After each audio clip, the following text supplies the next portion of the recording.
played to win, directed traffic, hit every ball. Just so impressive, Kevin. They should have given her the trophy at the start. I mean, if they knew what was going to follow, it was just, I guess it was a dream performance that there's few and far between in your career. I spoke about it being flawless. Aryna Sabalenka broke down in tears after losing to Elena Rybakina in the final of the WTA. Sabalenka came into the match with confidence, fully believing she would come out on top.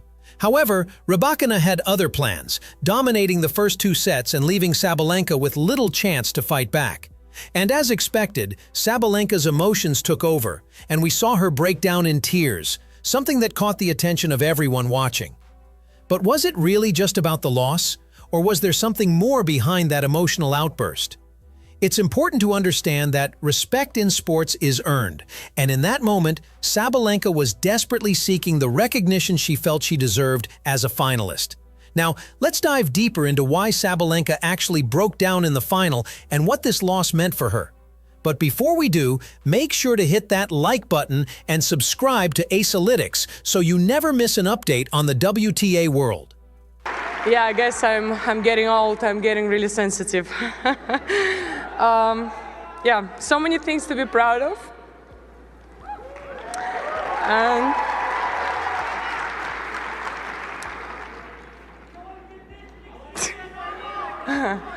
yeah, thank you guys. After the match, Aryna Sabalenka took the mic and shared her feelings about the experience, breaking down in tears. She tried to frame it as her growing sensitivity with age, but deep down, we all know it's not just about being more emotional. It's more about seeking attention, and that won't work anymore, especially after the WTA finals. The truth about Sabalenka was laid bare for everyone to see.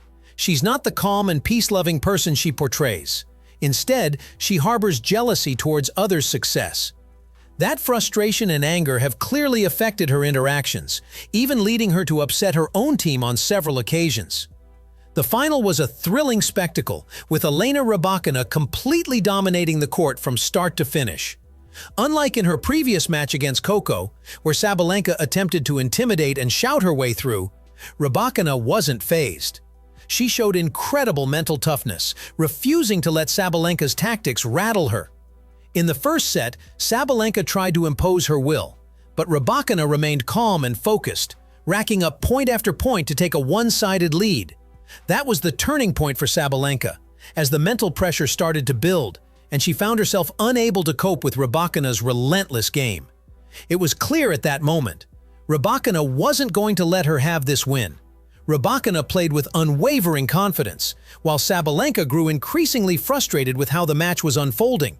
She made several attempts to regain control, but it was never going to be an easy task, especially against an opponent who had elevated her game through sheer mental strength and composure.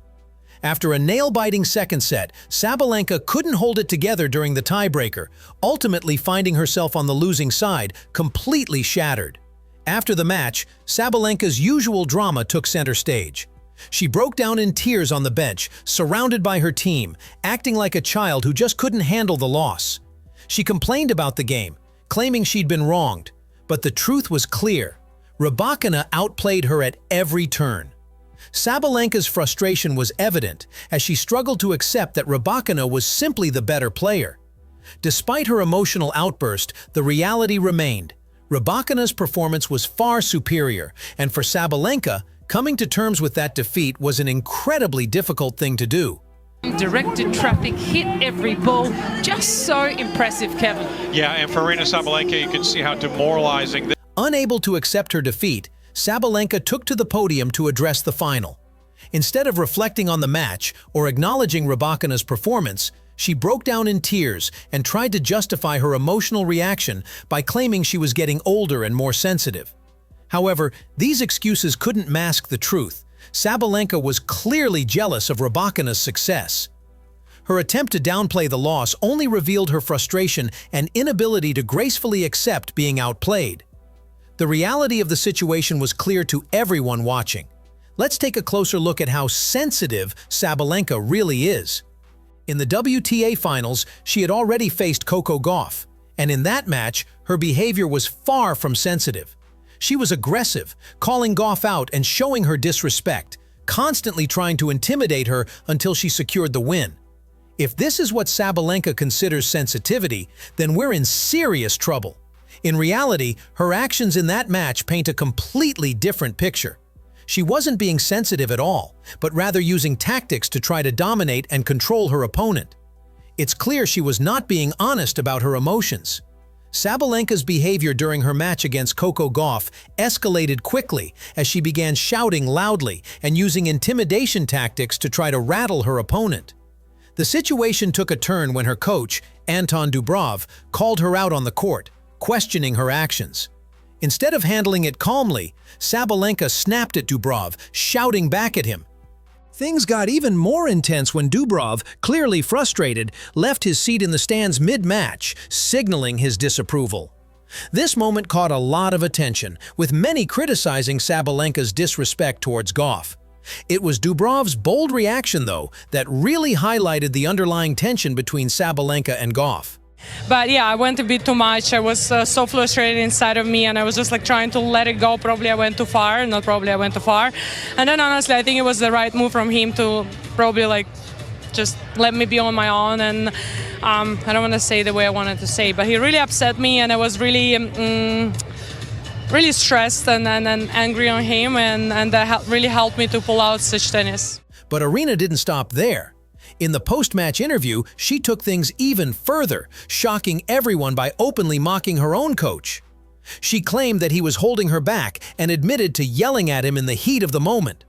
Rather than taking responsibility for her actions, she shifted the blame onto him, implying that he was trying to sabotage her game. This move left many stunned, especially as she showed little respect for a coach who was simply urging her to show respect for her opponent, Coco Gauff, whom she has struggled to beat multiple times. Instead of acknowledging the importance of respecting her opponents, she turned on the person who was trying to guide her.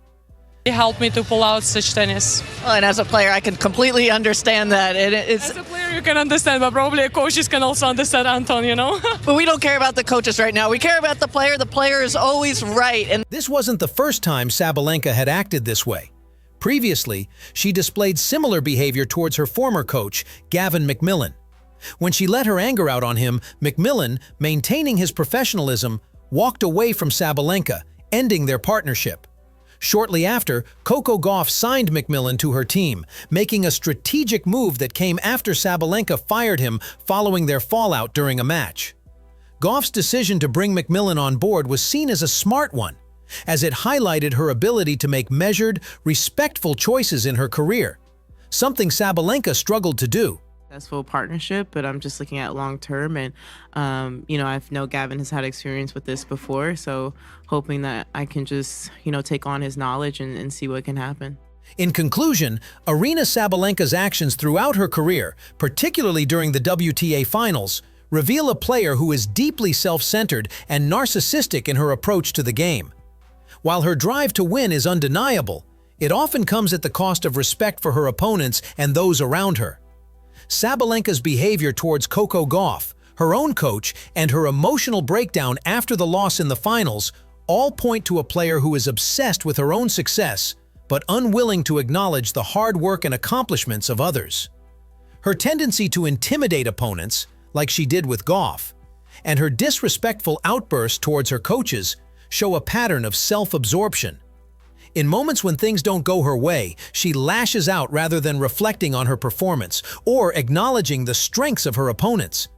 The crying after her loss in the final wasn't just about the defeat itself. It was a clear display of her inability to handle failure gracefully. Instead of showing respect to her competitor, Elena Rybakina, who clearly outplayed her, Sabalenka focused solely on her own feelings, making excuses for her behavior and shifting the blame onto others. This constant cycle of putting herself first, disregarding the importance of sportsmanship, and demanding attention is a clear reflection of her narcissistic tendencies. Sabalenka's obsession with winning blinds her to the bigger picture, where respect for others and the ability to accept defeat with dignity are just as important as the victory itself. Until she recognizes the value of humility and respect, her path to true greatness will remain hindered by her own selfishness and lack of emotional maturity. So, what do you think of all this? Do you believe Sabalenka's behavior is just a result of her competitive nature? Or is it a deeper issue of narcissism and a lack of respect for others? How do you feel about her emotional outbursts and the way she treats her coaches and opponents? Is her obsession with winning overshadowing her ability to show sportsmanship and humility?